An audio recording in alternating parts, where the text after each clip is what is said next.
Could a cartoon be more dangerous than a live-action horror film?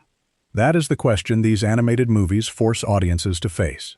Some were sold with colorful drawings, strange animals, or comic exaggeration, but underneath the surface were explicitity, violence, trauma, politics, death, and ideas far too heavy for children. These were not harmless cartoons. They were warnings, scandals, and cultural shocks, and one of them changed animation's reputation forever. Number 20. Let My Puppets Come, 1976. This is the kind of film that proves not every puppet belongs anywhere near children's entertainment. Let My Puppets Come looks innocent for about 2 seconds, only because puppets usually trigger memories of childhood, classroom songs, and family television. Then the illusion collapses completely. Released in 1976, this adult puppet musical was built around explicit comedy, sexual situations, and outrageous shock value, turning the very idea of cute puppet performance into something deliberately filthy and provocative. That contrast is exactly what made it so controversial. The film was not trying to hide its intentions. It wanted to push adult content into a format people associated with innocence, and that made the whole thing feel even more bizarre. Instead of using animation or puppetry to soften taboo material, it used puppets to make the material feel more absurd and uncomfortable. Today it stands as one of the strangest examples of adult entertainment invading a childlike visual language. It is not famous because it is polished. It is remembered because it dared to be proudly, aggressively inappropriate. Number 19. Lady Death, 2004. Lady Death looks like the kind of dark fantasy cartoon a teenager might accidentally pick up because the cover promises demons, swords, and supernatural revenge. But the film is much more adult than a simple fantasy adventure. Released in 2004, it follows a woman pulled into a brutal underworld of betrayal, punishment, and violent transformation. The story leans heavily into blood, sexualized imagery, demonic horror, and revenge fantasy, making it very clear that this is not Saturday morning animation. What makes Lady Death stand out is its comic book intensity. Everything is exaggerated: the violence, the bodies, the underworld setting, and the emotional rage at the center of the story. It feels designed for viewers who wanted animation to behave like extreme fantasy art brought to life. But that same style also made it unsuitable for young audiences. It uses animation not to comfort, but to heighten the darkness. Instead of softening horror, it makes every blade, scream, and infernal image feel stylized and excessive. Lady Death is adult animation as gothic spectacle, loud, bloody, and impossible to mistake for children's entertainment. Number 18. When the Wind Blows, 1986. Few animated films are as quietly devastating as When the Wind Blows. At first, it appears almost gentle, even quaint. An elderly British couple prepares for nuclear war using government advice, trusting instructions that feel painfully useless against the reality of total destruction. That innocent faith is what makes the film so horrifying. Released in 1986, during the Cold War's shadow, the movie does not rely on monsters, demons, or graphic spectacle. Its terror comes from watching two ordinary people slowly realize that the world they understand no longer exists. The animation style makes the horror worse, not easier. The soft domestic setting, the polite conversations, and the couple's heartbreaking optimism create a contrast that becomes almost unbearable. This is not a cartoon for children. It is a slow, emotional collapse disguised as animation. The film was considered too bleak in some places because it turned nuclear fear into something intimate and human. When the Wind Blows does not shock through gore, it wounds through helplessness.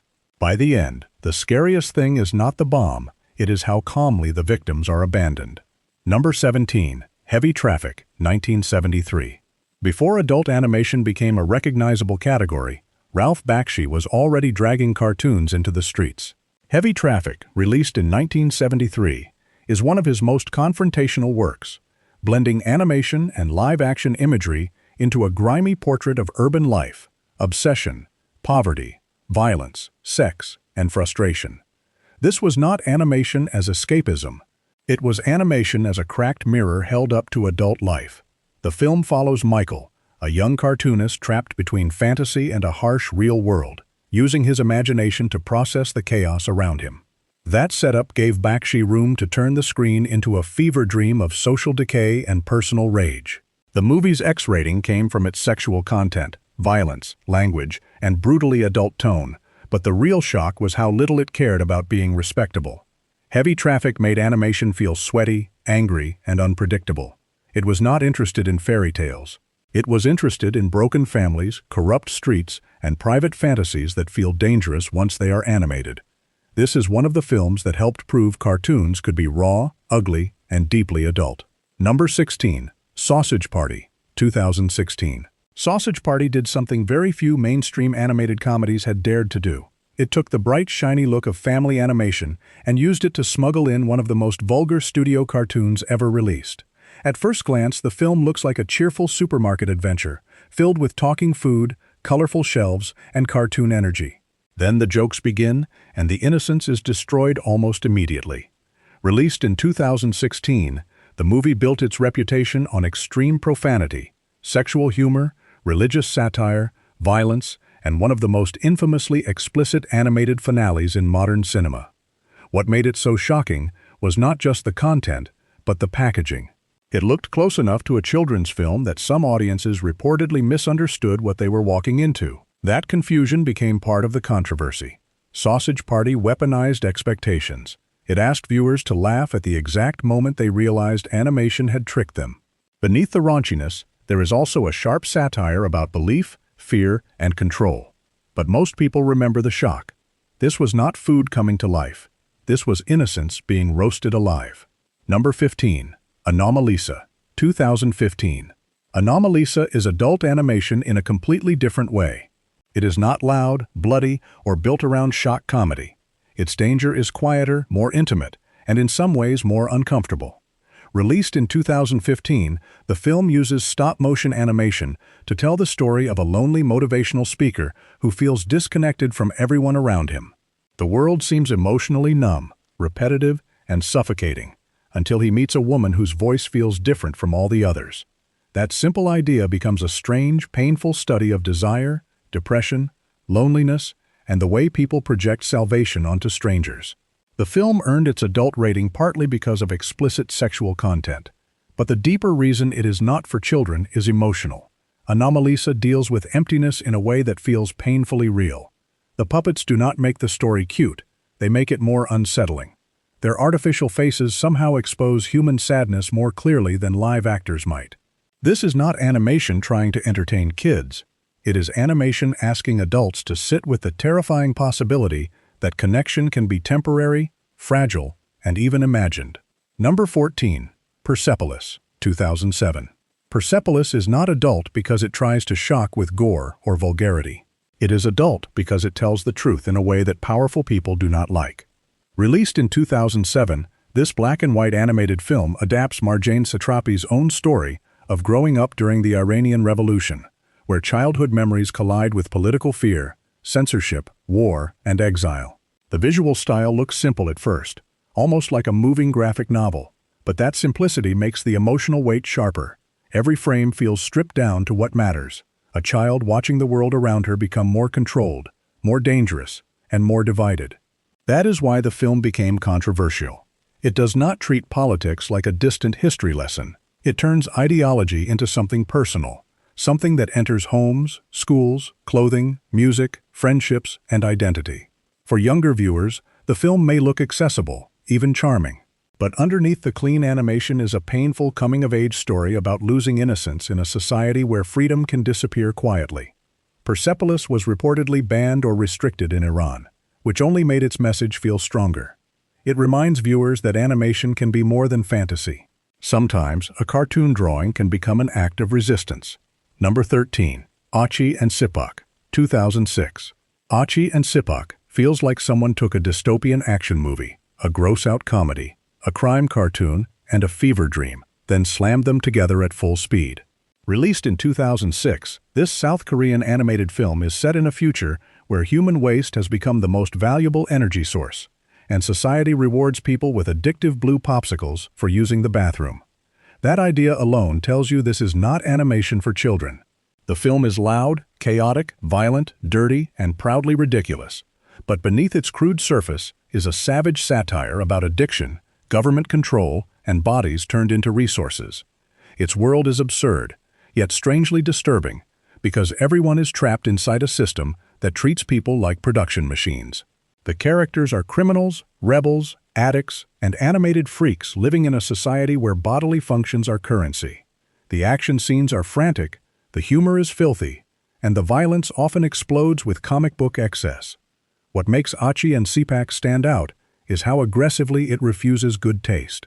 It does not want to be cute, it wants to be disgusting, rebellious, and impossible to categorize. This is animation with no interest in childhood nostalgia. It is a punk cartoon nightmare, built from bodily horror, social satire, and pure visual madness. Number 12. Mary and Max, 2009. Mary and Max may look gentle from a distance, but it carries one of the heaviest emotional weights in modern adult animation. Released in 2009, this stop-motion film tells the story of Mary, a lonely Australian girl, and Max, an isolated middle-aged man in New York. Their unlikely pen-pal friendship becomes the heart of the film. But the story does not treat loneliness as a cute quirk. It explores depression, anxiety, bullying, isolation, body shame, trauma, addiction, and the painful need to be understood. The clay animation gives everything a handmade softness, yet that softness makes the sadness more intense. These characters look fragile because they are fragile. Their worlds are gray, awkward, and full of tiny humiliations that children may not fully understand, but adults recognize instantly. Mary and Max is not inappropriate because it is obscene. It is too adult because it looks directly at emotional damage without turning away. There are moments of sweetness, but they are surrounded by pain, misunderstanding, and disappointment. That is what makes the film so powerful. It uses animation to show how people can feel invisible, even in crowded cities and ordinary homes. By the end, Mary and Max does not feel like a children's story. It feels like a quiet confession from two broken souls trying to survive connection. Number 11. Felidae, 1994. Felidae is the kind of animated film that can fool someone in seconds. It has cats, mystery, and a hand-drawn style that might suggest a strange animal adventure. Then the bodies appear, and the illusion dies. Released in 1994, this German animated thriller follows Francis, a clever house cat who moves into a new neighborhood and discovers a series of brutal killings among local cats. What begins like a detective story quickly turns into something much darker, a violent mystery involving experimentation, cult-like obsession, disturbing dreams, and imagery far beyond anything expected from animal animation. The shock comes from the contrast. These are not cartoon animals slipping on banana peels. They bleed, suffer, investigate, mate, fear, and die in scenes that feel closer to adult horror than family entertainment. Felidae uses cats to explore human cruelty, scientific arrogance, and the terrifying idea that intelligence can become monstrous when separated from morality. Its most disturbing moments are not just graphic, they are conceptually ugly. The film asks what happens when creatures treated as innocent become trapped in a world of corruption and violence. For viewers expecting a cute talking cat film, Felidae can feel almost like a betrayal, but that betrayal is the point. It proves that animation can use familiar animal imagery to open a door into something deeply unsettling. Number 10. South Park, Bigger, Longer, and Uncut, 1999. South Park, Bigger, Longer, and Uncut did not just push boundaries. It turned boundary pushing into the entire joke. Released in 1999, the film took the crude paper cutout style of the television series and expanded it into a full musical war against censorship, moral panic, celebrity outrage, and adult hypocrisy. On the surface, it is packed with profanity, sexual jokes, offensive humor, and absurd violence. But underneath all that chaos is a sharp argument about who actually damages children, the cartoons they watch, or the adults who use outrage as a weapon. That is what made the film so dangerous and so funny. It looked intentionally cheap, sounded outrageous, and moved like a school project gone wrong, yet its satire was precise.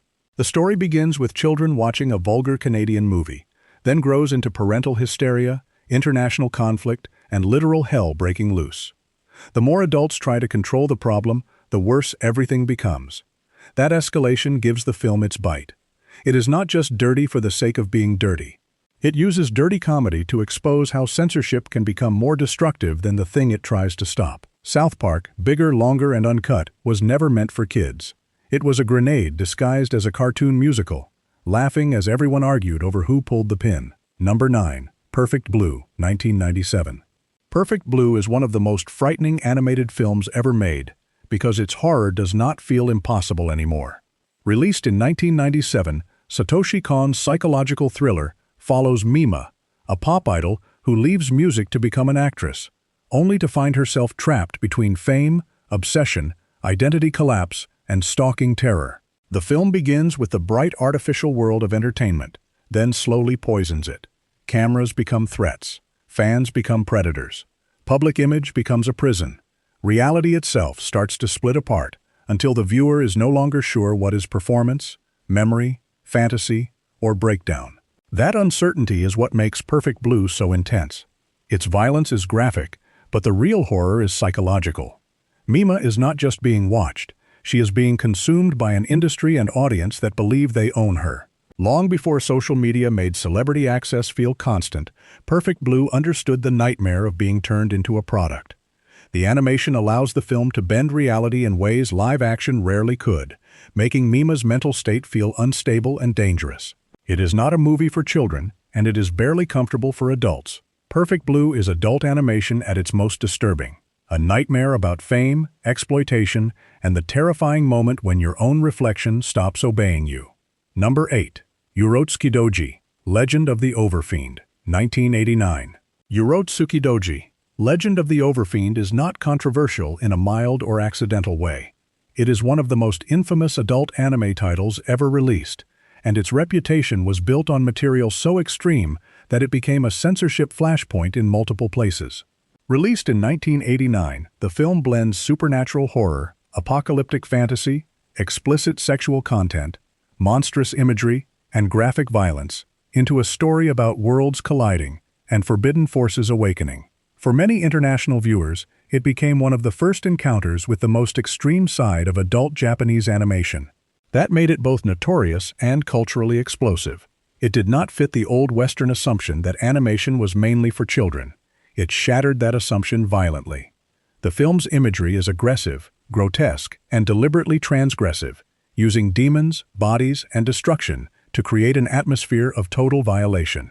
Whether viewers saw it as horror, exploitation, or shock cinema, few could deny that it forced animation into forbidden territory. Its bans, cuts, and censorship only increased the legend around it. Urotsukidoji is not the kind of film people describe as merely mature. It is a warning label in movie form. It represents the point where animation stops being fantasy entertainment and becomes something much darker, a test of how far drawn images can go before society says enough. Number 7. Grave of the Fireflies, 1988. Grave of the Fireflies is often mistaken for a film children should watch because it comes from animation, but that misunderstanding collapses almost immediately. Released in 1988, this devastating war drama follows Seita and his little sister Setsuko as they struggle to survive in Japan during the final months of World War II. There are no heroic battles, no easy villains, and no comforting adventure structure. The film's horror is starvation, pride, grief, helplessness, and the slow disappearance of childhood under the weight of war. What makes it unbearable is its restraint. It does not need graphic excess to hurt the viewer. A small tin of candy, a firefly's glow, an empty shelter, or a child's fading energy becomes more painful than any battlefield image. The animation makes the tragedy feel delicate, almost too intimate to watch. Setsuko's innocence is the emotional center of the film, and every moment reminds viewers that war does not only destroy cities, it destroys the small private worlds children build to feel safe. Grave of the Fireflies is not inappropriate because it is vulgar. It is too adult because it understands grief too clearly. Many animated films teach lessons. This one leaves a scar. By the end, the viewer is not entertained. The viewer is changed. Number 6. Akira, 1988. Akira did not simply introduce many Western viewers to adult anime. It detonated their idea of what animation could be. Released in 1988, this cyberpunk landmark throws audiences into Neo-Tokyo, a city rebuilt after catastrophe and still rotting from corruption, youth violence, military secrecy, psychic experimentation, and political unrest. The story follows biker gangs, government conspiracies, and a troubled teenager named Tetsuo, whose awakening powers turn his rage and insecurity into a threat capable of destroying everything. The film's violence is brutal, but its real force comes from scale. Akira feels massive, dirty, expensive, and alive. Streets blaze with motorcycle lights. Bodies mutate into nightmares. Technology and trauma collide until the city itself feels ready to burst. For younger audiences, the imagery can be overwhelming. For adults, it becomes a warning about power without control. The film is filled with disturbing transformation, apocalyptic destruction, and psychological terror, yet it also carries deeper anxieties about post-war memory, failed authority, and exploited youth. That is why Akira still feels dangerous decades later. It does not use animation to simplify the future. It uses animation to make the future feel uncontrollable. This is not a cartoon adventure. It is a neon scream about what happens when wounded children inherit a broken world and are given the power to end it. Number 5. The Plague Dogs, 1982. The Plague Dogs is one of the bleakest animated films ever made, and its cruelty is not exaggerated fantasy. It feels painfully close to reality. Released in 1982, the film follows two dogs, Ralph and Snitter, who escape from a research laboratory after enduring experimentation. That premise alone is enough to make the film heavy, but the story becomes even darker as the dogs wander through the countryside, hunted, starving, confused, and suspected of carrying disease. This is not an animal adventure about friendship and freedom. It is a grim survival story about suffering creatures who do not understand why humans keep hurting them. The emotional power comes from the dogs' innocence. They are not political symbols to themselves. They simply want safety. But the human world around them turns fear into violence, and every act of survival makes them seem more dangerous to the people chasing them. The animation is beautiful in a cold, lonely way, filled with gray landscapes and quiet dread. The Plague Dogs was considered too disturbing for children because it refuses the comfort most animal stories provide. It does not promise that kindness will arrive in time. It does not soften cruelty. It asks viewers to sit with the consequences of human indifference. Few animated films make escape feel this hopeless. Number 4. Watership Down, 1978. Watership Down has one of the most misleading reputations in animation history. It is about rabbits, but it is absolutely not a cozy children's rabbit story. Released in 1978, the film follows a group of rabbits fleeing the destruction of their home and searching for a safer place to live. That may sound gentle, even mythic, but the film is filled with violence, terror, death, authoritarian control, and images that shocked generations of children who watched it unprepared. The rabbits bleed, they suffocate, they fight, they dream of destruction. Their world is not cute, it is brutal, fragile, and ruled by fear. What makes Watership Down so powerful is that it treats animal life with the seriousness of epic tragedy. These rabbits have beliefs, leaders, prophecies, enemies, and survival instincts, but they are also vulnerable bodies in a hostile world. The animation does not hide that vulnerability. The infamous violent scenes became burned into childhood memory for many viewers, especially because the film carried a rating that suggested family accessibility. But beneath the trauma is a sophisticated story about migration, tyranny, sacrifice, and the cost of finding a home. Watership Down became controversial because it exposed a dangerous assumption that animals in animation automatically means safety. This film proved the opposite. Sometimes, the softest-looking creatures carry the darkest stories. Number 3. Coonskin, 1975. Coonskin may be one of the most controversial animated films ever made in America, and that controversy did not come from misunderstanding alone. Released in 1975, Ralph Bakshi's film uses animation, live-action, crime story structure, and grotesque caricature to attack racism, organized crime, Hollywood stereotypes, and American hypocrisy. The result was explosive. The film was protested, criticized, defended, condemned, and debated because its satire used deliberately ugly imagery to confront ugly realities. That is what makes Coonskin so difficult. It does not offer clean, comfortable commentary. It weaponizes offensive stereotypes in an attempt to expose the systems that created and profited from them. For some viewers, that made it a bold act of satire. For others, the imagery was too painful, too reckless, or too easily misread. Either way, it was never meant for children. The film's adult nature comes from violence, sexuality, language, racial politics, and a tone that constantly feels like it is daring the audience to react. Bakshi was not using animation as decoration. He was using it as a Molotov cocktail.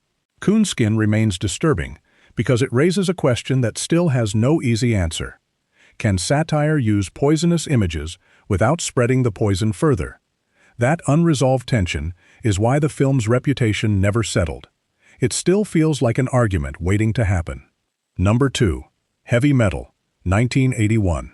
Heavy metal is what happens when animation stops asking for permission and dives headfirst into sex, violence, fantasy, and rock album chaos. Released in 1981, the film was inspired by the adult illustrated magazine of the same name, and it feels exactly like a stack of wild comic book nightmares brought to life.